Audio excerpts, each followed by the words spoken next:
Okay, Kristen, thanks for being here.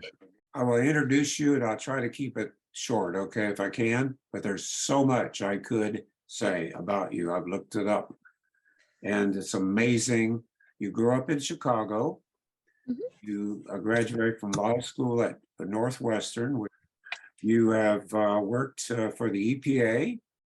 You've also worked at Harvard, Vanderbilt, Tulane, University of Arizona as a law professor. You've written, you're a co-author of a law book too, I think.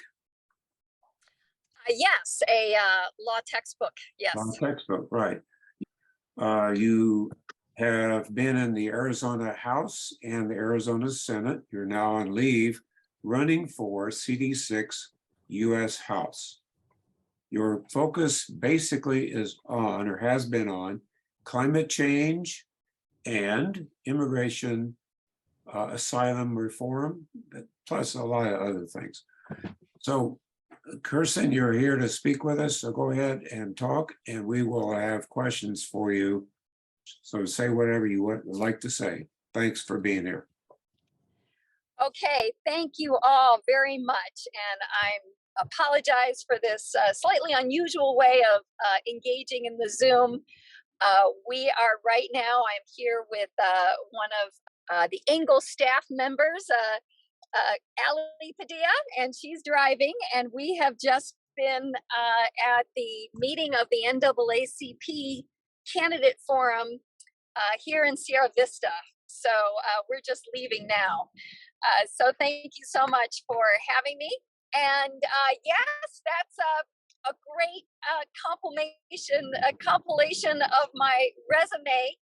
But I hope to kind of break it down for you so you have a better understanding of who I am and why I am running for Congress. And first of all, I hope everybody now, fully understands the challenge of this district, what we're calling the new Congressional District 6, and how it has been redistricted or reconfigured into a highly competitive district. So this is basically the district of Ann Kirkpatrick, formerly Gabby Gifford's district, but it has been reconfigured so that it's a district that Biden won in 2020 by just 400 votes. So one of the big challenges that we have is holding this seat and holding it for the Democrats so that we can hopefully keep our majority in the U.S. House. And I know I came into the discussion while we were talking about the Secretary of State's race and the importance of independent voters. And I think it's a very similar dynamic with respect to this congressional race as well. We need every single Democrat to turn out. We do need those independents to turn out as well. And we hope to get some of those Republicans that are just, horrified, as so many of us are, of the very extreme positions and extreme candidates that the Republicans are fielding in this race and are looking for a rational, reasonable alternative.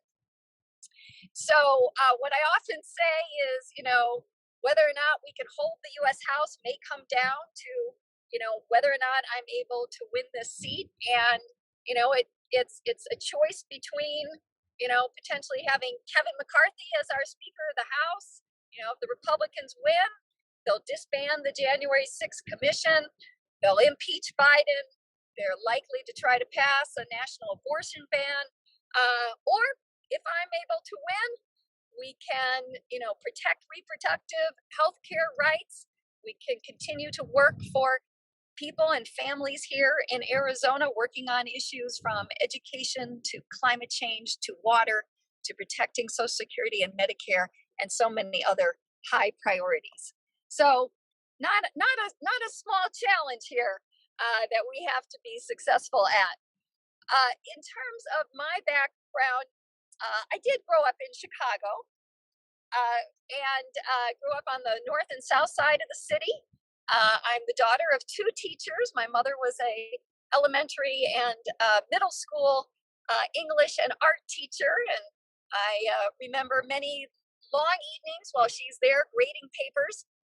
I came here largely following, in some ways, in her footsteps. I started my career as an environmental attorney at the United States Environmental Protection Agency. And sort of mid-career, I went into teaching and got a job here at the University of Arizona, leading their environmental law program. And for my husband and I, it was just a dream come true to move to such a beautiful state and a very welcoming community. Our daughter was just 2 months old, and she is Arizonan through and through. The only thing we didn't like was the funding of public education and the politics, much of the politics of this state.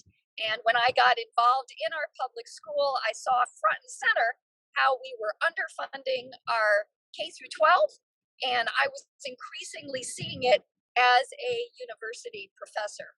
So my motivation for first running for office in 2016 was to fight for funding for public schools, and also knowing that I could bring my expertise in water and the environment to bear as well. I did serve 2 terms in the Arizona legislature, and then ran and served 1 term in the Arizona Senate, representing a district in Tucson that entirely overlaps with this congressional district. And I stepped down in order to run for this seat to keep it in Democratic hands. And now, the issues that I am passionate about running on for Congress are many of the same issues that I was working on in the Arizona legislature. And first and foremost, protecting reproductive health care rights of women, the fundamental freedom of women to make their own reproductive health care rights. And it is quite incredible and frustrating to me that my daughter, who's now a senior in high school, will have has fewer rights than I did, and that maybe even her grandmother did as a result of the Supreme Court overturning Roe versus Wade. I believe that the issue of abortion is a very personal issue. It's an issue of privacy and an issue that people should be left to make that decision by themselves with their doctor, their family, their minister, their rabbi, and it's not something for grandstanding politicians to make those decisions for people. So that is going to be a critical issue in this election, because I am running against somebody who is anti-abortion, Juan Ciscomani, who cheered the repeal of Roe versus Wade. And I don't care what he says. If you cheer the repeal of Roe versus Wade, you are letting politicians make healthcare decisions, and you are letting laws go into place that have no exceptions for rape or incest. That's clearly what he knew would happen and has happened here in Arizona. Although the law right now is, as you may know, very, very unsettled. I'm also running to work on our water issues. You all are living every day some of those issues here in southern Arizona. And these are both issues dealing with the Colorado River, where we have severe drought conditions, as well as areas outside the Colorado River area relying on groundwater, where we have unregulated groundwater pumping, which is literally enabling our groundwater to go dry, and large corporations coming in and taking all the water away, and others, homeowners, businesses not having access to water.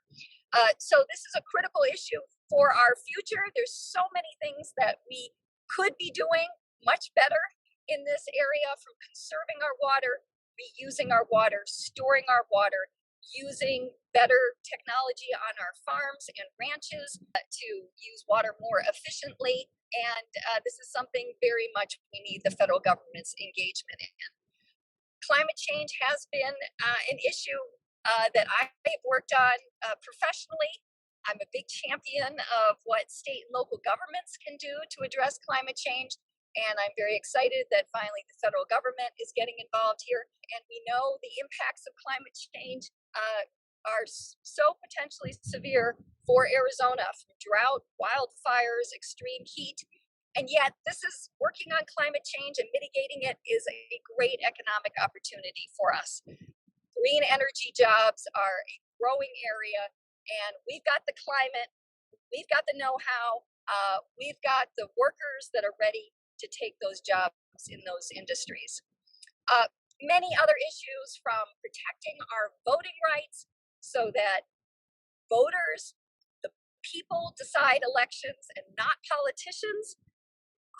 Critical issue, to protecting Social Security and Medicare, and pushing back against Republican proposals to undercut these earned benefits that are so integral and important to seniors' financial security and dignity. So I think with that, I will stop talking so that we can have some time for questions. I would just conclude by saying our campaign is going well. We're very excited about all the attention that we are getting recently as a result of this being a very, very competitive district in the United States. But it's a tough race, and we're going to need every single vote. So I have run three times, and I've never lost a race, and I'm not about to start now. So we can pull this off. Kirsten, thank you so much for that information. If anyone has a question, please raise your hand. I know that it may not come quickly to mind, but I have a couple for you, Kirsten, if you want to expand. We all know climate change deniers. I'd like to see how you address that with someone who is a climate change denier. That's one. Another big one right here in this area is the border and immigrants and trying to seek asylum. It's a difficult, overwhelming situation. How do you address those two issues? Well, on the issue of climate change denial, I think increasingly that is less and less relevant as we are every day, living the impacts of climate change. Even in, we know that storms are more frequent, more intense as a result of climate change. And, in Florida, just a horrific hurricane. And these types of events, we know, are so much more prevalent. I don't think we really need to argue so much about the science anymore. What we need to do is action. And we know that clean energy is not only a way of addressing climate change, but it's also a way of creating good quality jobs and lowering costs for families. And especially as people are facing high costs from inflation, being able to reduce their energy bills by our transition off of more expensive forms of energy to solar power and wind, which is now the cheapest form of electricity to generate. This will be a benefit that we can move forward with, and I hope not get tangled up in discussions of climate denial. I think those issues are, we can just talk about what we're going to do to save people money and create jobs by taking advantage of the investments in clean energy that we're seeing. On the border, a tremendously important issue. And I have to say, I don't think that Washington has handled this well. And it doesn't matter whether it's been the Republican administration or, frankly, the Democratic administration. Arizona has had a larger burden as a result of being a border state. We do need to secure our border. We need to do that through manpower and technology, and not reliance on 13th century walls. And we do need to have an orderly and working asylum process. The long delays that we're seeing in people being able to file asylum and have their asylum claim be adjudicated is ridiculous. This is not right. You should not have to wait years for your asylum claim to be adjudicated. So having leadership in Washington to fight for the resources so that our communities are not bearing a larger burden as a result of being on the border by having so many people that are seeking refuge in the United States, having an orderly asylum process, and working to reform our immigration laws. The Republicans are really very good in terms of having press conferences by the border, but they haven't been willing to come to the table and work on our immigration system. Just think of the dreamers that are here in the United States that are still in legal limbo. That's not right. They've been here their whole lives. They're starting businesses, they're starting families, and we need to have a pathway to citizenship for them. So I'm going to assume you don't believe that wind turbines cause cancer? Wind turbines cause cancer? Yeah, like Trump said. No. You don't think so? I don't believe there's any evidence of that. It's Wind kind turbines can save us money.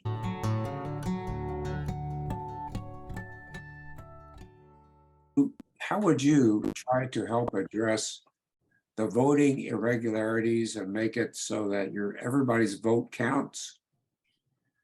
Well, first of all, we have a good voting system, and that is important. We need to make sure that we continue this, and one of the biggest threats to our current voting system is the claims of election deniers. There is no evidence of fraud that would have made any difference in the 2020 election after something like 60 court cases that were filed and $2.8 million of taxpayer money was spent to recount all of the votes in Maricopa County because there was suspicion of fraud that President Biden had not won those votes. What did they find? They actually found 10,000 more votes for President Biden. So we need to make sure that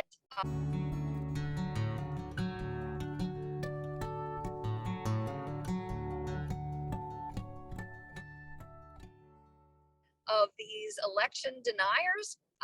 And it's outrageous to me that we have candidates in the Republican Party at the top of the ticket that are running on election fraud claims that have no basis to them. And my own opponent refuses to call out these people for spreading lies and rumors. We have a secure system. It has worked well, and we need to continue it, protect it. So I'm in favor of that. I'm in favor of making sure that the voters decide elections and not politicians. Very good. Kirsten, your video is a little bit off, probably because you're in a different sort of a gray area or something, so your video isn't matching your audio, but we can hear you. Okay? Okay. That's good. Paul, we've got a couple of questions in chat. Okay, good. One is Pat Sharp is wondering, Kirsten, if you're going to be debating your opponent, Ciscomani. Ciscomani, we were supposed to debate this past week on October 4th. That was supposed to be the big televised debate before Arizona Public Media. We accepted that debate, and Juan Ciscomani refused. So the biggest and most important debate of this election, he refused to engage in. We're trying to understand the format of a proposed Sierra Vista debate this coming week, and we can tell you information about that. Thank you. Phil is wondering, how do you plan to attract Latino voters when you are running against a Mexican American? Well, this is an important constituency. This is a large fraction of the voters here in Arizona. I have been very pleased to have received the endorsement of Tucson's first Latina mayor, Mayor Regina Romero, and also Congressman Grijalva. And that is, in part, they see me as somebody who will represent the interest of those communities. But I think the interest of those communities are similar to the interests of many voters in this district. They want good schools. They want economic opportunity. They want their votes to matter. They want to be heard.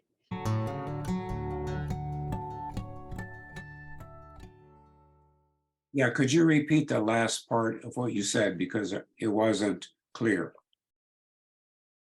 Okay, so right now we'll take a little pause and break until she comes back on. Yes, I can hear you just fine. Oh, okay, okay. So yeah, there was a blank there for a while. We have a couple of other questions for you, Kirsten. Where can we get yard signs for you? We don't have any. Do you have any yard signs? That's one. Oh, I was just going to say on the yard sign issue.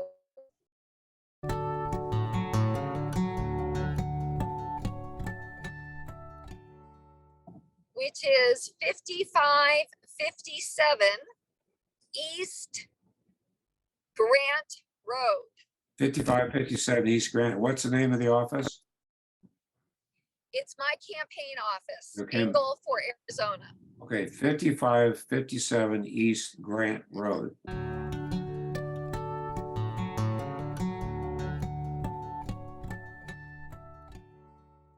If you call our office, there is a phone number on the website. The website is engelforarizona.com.